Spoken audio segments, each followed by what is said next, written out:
Hey everyone, welcome aboard the Hershey's Chocolate Factory Tour.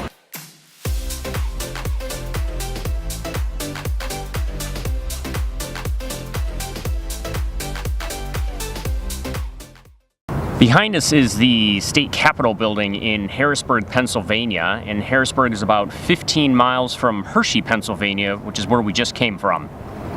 And of course, Hershey is well known for what else? Chocolate. And we decided to take a stop at the World of Chocolate this morning. There's a free tour that you can take. It's sort of like a little Disney ride, but it walks you through the different stages of cocoa processing, all the way from the plant all the way to your chocolate bar that you buy in the grocery store. So that was kind of cute and cool.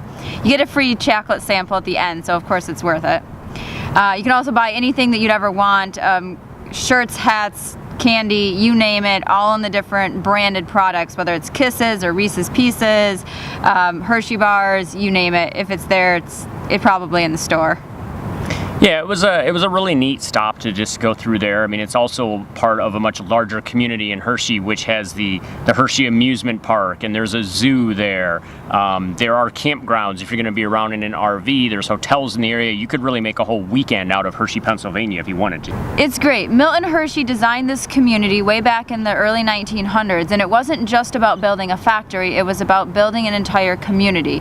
And he designed it so there was housing, there were schools, there was, the zoo. All of this was built into the master plan from the very beginning so that the residents of the town actually had a place to, live, work, raise a family, and be part of the general community. They had a baseball team, they had, an orphanage. There was just a lot going on in the community, and so he really built it up to be a place for the residents to want to live and work.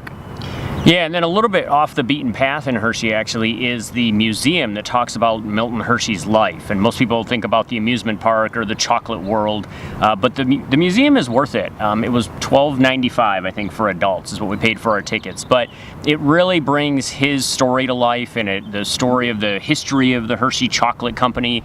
I found it really interesting that I think he declared bankruptcy twice. He failed in 3 different endeavors, but then, by the early 1920s, he was worth $60 million.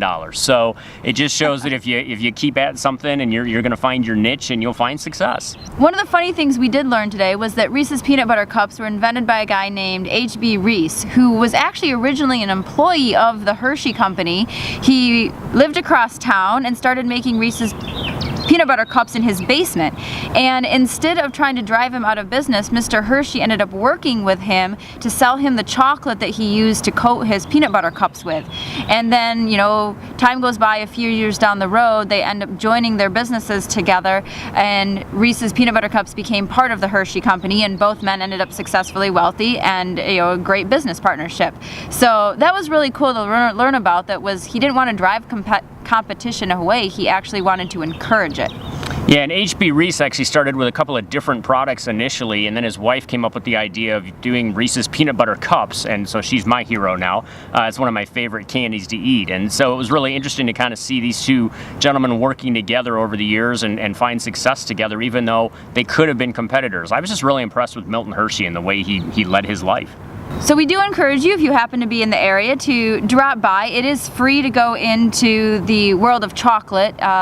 It's free parking too if you're there for less than 3 hours. So if you just want to run in, take the tour, that's about 20 minutes or so, grab a free piece of chocolate and head on out, then you know what? That's a great and free entertainment.